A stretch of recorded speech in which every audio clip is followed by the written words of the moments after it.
to put your hands in the air like you just don't care. This week, we're going to slam dunk the slump. Hello and welcome to Kiss My A's. My name is Emma Cownley and this is the YouTube copywriting freelance show in which you send me your cues and I tell you to kiss my A's. This week is kind of a little bit of a how-to but also a story time type video. I recently went through a copywriting freelance job slump and I thought it might be helpful to share with you how I handled it and how I got myself out of it and kind of the things I did to make sure I was staying motivated, staying positive, staying proactive, and how I eventually turned things around and back into the black. This video is kind of inspired by a blog post I read from my freelance writing pal Jonathan Wilcock. He did a post on the copywriting doldrums, I think it was, and it was just really helpful for me at the time when I read it. It just made me feel less alone, you know, like that a slump can happen to anyone, even somebody like him, so it's okay that it's happening to me, and just kind of helped to boost my confidence in that everything that I was planning to try was being recommended in that post, so it must have been right. You can find a link to his post in the description box below, just in case you wanted to go away and read that as well. So, as I mentioned, I recently had kind of a 2-month-long freelance job slump. Things all kicked off, things were really crazy busy at the beginning of the year. I did not expect them to be that busy. At one point I was starting to panic because I had too much work. I was giving it away, I was freaking out, I was like, how has this happened? I cannot take on all of these jobs. Holy fucking shit balls. I am drowning in work. Then I took a holiday. If you'd like to find out how to take a freelance holiday properly, you can watch my video, which I'll link for you up there. Normally, taking a holiday, not a problem for me. Unfortunately, I took a holiday during one of my quiet periods, which means that that month was slow anyway, so I couldn't kind of garry up the work beforehand and keep it on the back burner, you know. Following that, I went on a second holiday to a music festival, which was dope, by the way. But also, again, it knocked out a week's worth or so of revenue from my earnings. And yeah, it was a lot of disruption all at the same time, and it did coincide with a natural seasonal slow period, which meant that I was on the back foot with regard to business development. Unfortunately, like some kind of Bermuda Triangle of horrific freelance horrificness, I also lost a couple of my long-term retainers. So at the end of this long and horrifically rambling story, I found myself in a job slump and a revenue hole, and I was like, shit. People have finally realised that I'm actually shit at my job and I suck, and now they've all gone away and left me and my business has failed and I'm the worst and I'm a loser and everyone on Twitter thinks I'm the coolest, but they don't know the truth that I'm actually just a fucking moron loser. And I had to stop myself and say, like, that's complete bullshit, and your job is only one aspect of your whole entire life.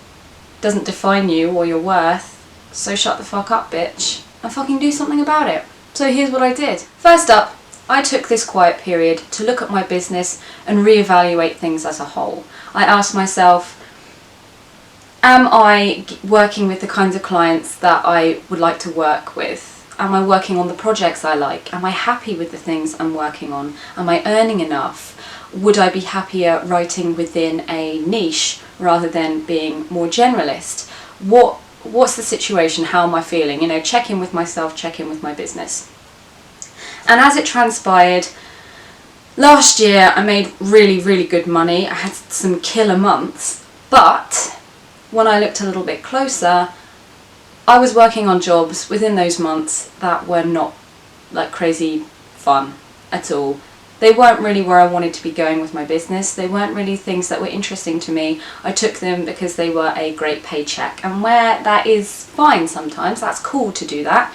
At the same time, I went freelance because I wanted to work on fucking cool shit with fucking cool clients. I wanted to do fun stuff all the time, and I know you can't do fun stuff all the time, but maybe sometimes you can. So I thought, well, what jobs did make me happy then? Let's go back through, have a look at everything I worked on. What did I find the absolute bomb to work on? And as it transpired, retail clients, lifestyle, beauty, fashion, all that good junk, that was my absolute jam. They were the funnest projects that I worked on. It seems kind of natural for me to write for those brands. It's what I'm naturally interested in. My tone of voice that I naturally have lends itself very well to that. And I just find it really interesting. I really like it. So I thought, bitch, why are you working with all these corporate clients when in actual fact your heart belongs to retail? So I thought, I need more retail clients. And then I thought, how am I going to make myself super sexy to these guys? So then I looked at my website and realised, bitch, I have not touched that thing since I first launched it 2.5 years ago. It was basic as fuck and didn't really represent me as I am now or why I'm a great fit for retail clients. So I used all my free time to go back in, redesign the website and kind of tailor it more towards my dream client. I also went back through my portfolio and made sure I was stripping out everything that was unnecessary and only leaving in the choicest gems that would appeal to that exact type of client. I also went back through and optimized my LinkedIn just to make sure that that was in alignment so that I was helping myself every step of the way, you know, updating all the keywords on my website, making sure that I was making myself super sexy for these people so that if anybody lands, they convert automatically. That's kind of doing its own hard work for me in the background and just making sure everything is in alignment with how I want to position myself as a writer. So that was the first useful thing that I thought I would do.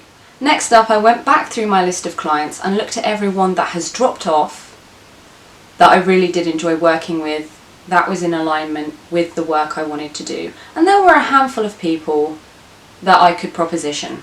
Because let's face it, it's easier to go back to a warm lead and heat that shit back up again than it is to go in cold with a brand new client. So I went back through, sent out a bunch of emails and was like, hey guys, remember when we worked together? That was fly. How about we do it again sometime? I'm game if you are. Every single one of those motherfuckers emailed me back, said, hey, how's it going? Would be great to work with you. Actually, I've got something coming up. Would you be interested? Blah, blah, blah, blah. Reignited, motherfucker. The passion's still there, and I knew it. I also took a moment to go back through and chase up any leads that had been kind of put out there in my super busy days, and I didn't follow them up because I thought, you've got enough on your plate at the moment, young lady. Do not go chasing these extra leads. If they come good, that's great. If they don't, you'll be fine. You've got enough on. Sure enough, the drought hit and I thought, actually, I could really do with that work.